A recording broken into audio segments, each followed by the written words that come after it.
Hey everybody, this is Ray Ogilvy from Hartsville, South Carolina. Now I really enjoy hunting Native American artifacts, and I've been doing it most of my life.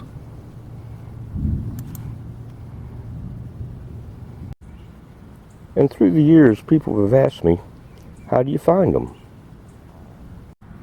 How do you know where to look? And how do you know you're in the right place? Well, I hadn't really thought about it before, but I guess there are a few things I've learned over the years about finding arrowheads.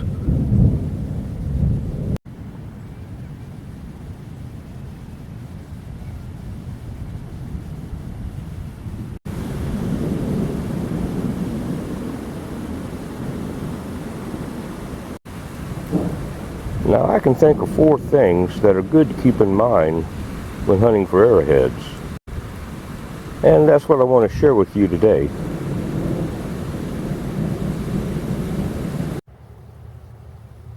The first one is water. Everybody and every living thing has to have it. Now I'm not saying you can't find arrowheads away from water.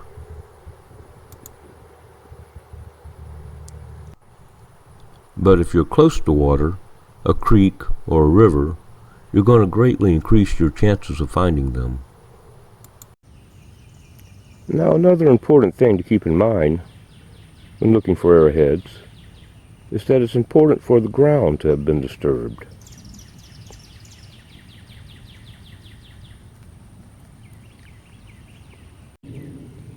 Arrowheads were made hundreds or even thousands of years ago and have gotten buried over time.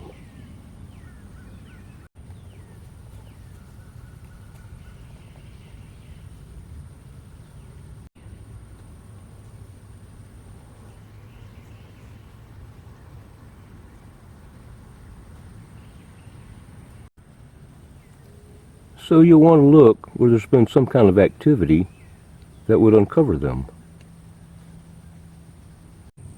This includes things like farming, construction, or erosion.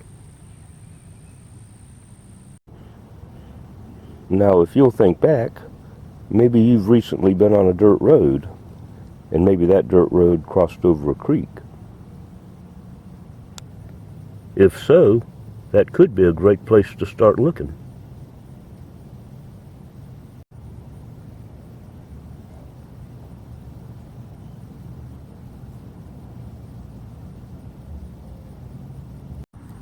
The hill just before the creek and the hill just after the creek could very easily contain arrowheads.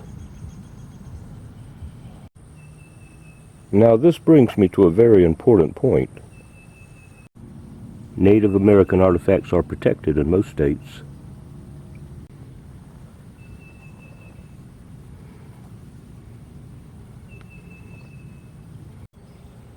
It's usually illegal to pick them up on state or federal land. It would be a good idea to take a few moments and check online concerning your particular state's antiquities laws. Boy, I sure wish that one was whole.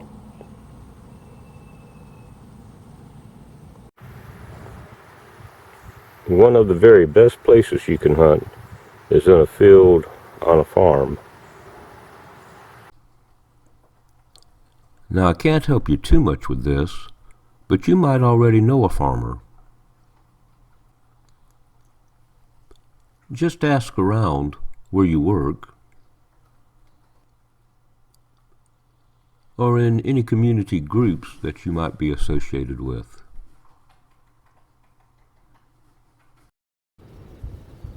Now once you've found that perfect spot that's close to water and where the land has been disturbed,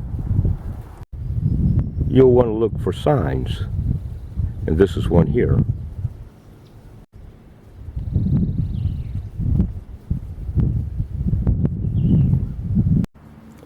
When Native Americans made stone tools, they leave behind a lot of flakes like this. This is a flake from a piece of quartz. Quartz is an excellent rock for making stone tools because it's high in silica. Silica is the main ingredient in glass. And like glass, quartz will form sharp edges when it's broken.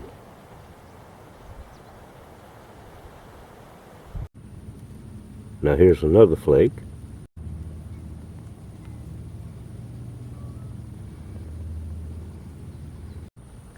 Now this one's kind of a yellowish gray. It was probably darker at one time, but these rocks will discolor as they set out in the weather. Now this flake is from a rock known as chert. And chert is also high in silica. Now as you can see, this one is pretty thin.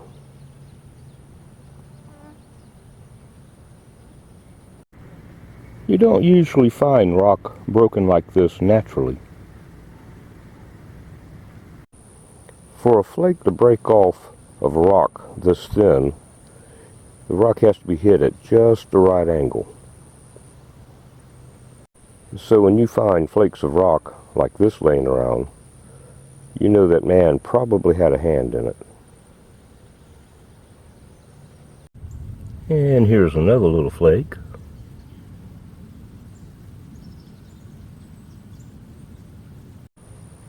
So we know we're in a good spot finding this many flakes. You'll find a lot of flakes where Native Americans lived. And you'll find a lot of flakes before you find a spearhead or an arrowhead. So it would probably be a good idea to familiarize yourself with these. Now, these flakes are typical colors and sizes. They can be a bit larger or a bit smaller, depending on what's being made and what stage of the process it's in. Now, one last thing to keep in mind when looking for arrowheads is that it's very helpful for it to have recently rained in the area where you're looking.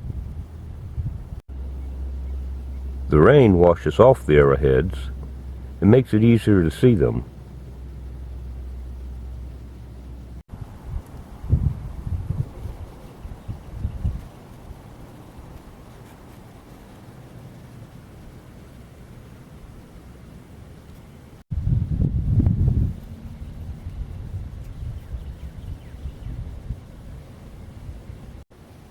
Now, this can be very important when you're looking in a dusty plowed field.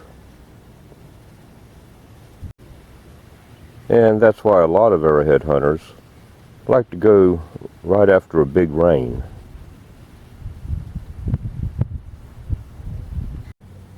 Well, that's it. Just those 4 things. Now, I've also included a couple of links in the description below that I believe you might find helpful. One is to a video on how to recognize Native American pottery.